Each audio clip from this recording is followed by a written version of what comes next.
জমিনে আল্লাহর কোরআনের কথা বলতে পারি, এতে যদি আমার ফাঁসি হয়, এতে যদি আমার যা হয় হোক, আমি আল্লাহকে রাজি খুশি করানোর জন্য বলেছি, আমি আল্লাহকে রাজি খুশি করার জন্য বলবো। কোনো পাতিনেতা স্বাধীনতা দেখার টাইম নেই। কথা বলেন ঠিক কিনা?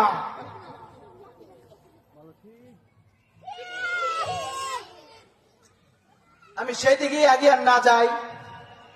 আমি একটি আয়াত পড়েছি, ইন্নাল্লাহা ইয়া'মুরু বিল আদল ওয়াল ইহসান। আল আদল হচ্ছে, এই আয়াতটা আমরা খুব শুনে থাকি, কারণ প্রতি জুম্মায় খতিব সাহেবরা এই আয়াতটা তেলাওয়াত করে। যে কেন করে? ইন্নাল্লাহা ইয়া'মুরু বিল আদল। আদল মানে হচ্ছে ন্যায়পরায়ণ শাসক।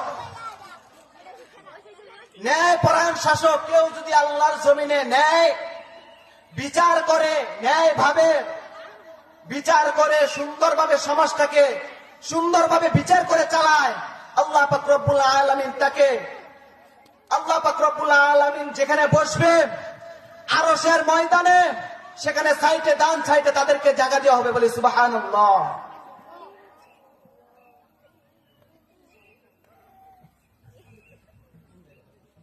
15টি বছর আমাদের আলেম উলামাদেরকে এই স্টেজে কথা বলতে দেওয়া হয় নাই। আমাদের বাংলাদেশের শীর্ষ শীর্ষ আলেমদেরকে ওরা কারাবন্দী করেছে। শুধু তাই নয়, জুলুম, অত্যাচার, খুন খারাপি থেকে হত্যা পর্যন্ত করেছে। শুধু তাই নয়, আমাদের আল্লামা দেলোয়ার হোসেন সাঈদীকে তারা চিকিৎসার নামে কারাগারে নিয়ে হত্যা করেছে।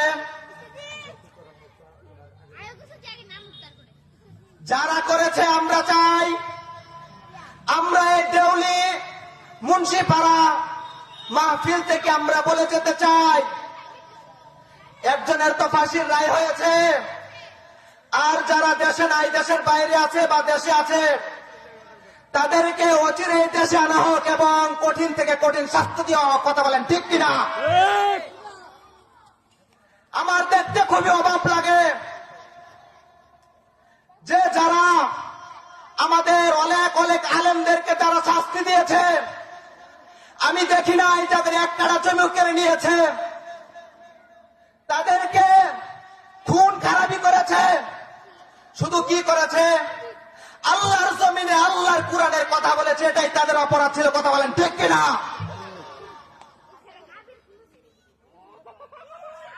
আল্লাহর জমিনে আল্লাহর কোরআনের কথা বলবো, বেটা তুই কে না করার?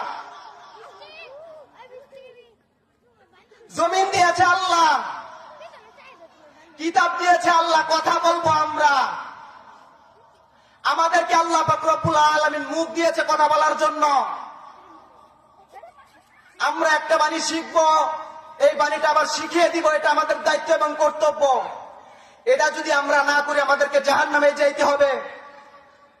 আমরা জাহান্নাম থেকে বাঁচার জন্য, জান্নাতে যাওয়ার জন্য আল্লাহ পাক রব্বুল আলামিন যে কোরআন দিয়েছে, সেই কোরআন থেকে আমরা আলোচনা করি। যারা এই কোরআনের মজমায় আগেও বাধা দিয়েছেন, এখনো দেখি আমরা বাধা দেন, এখনো সময় আছে, ভালো হয়ে যান।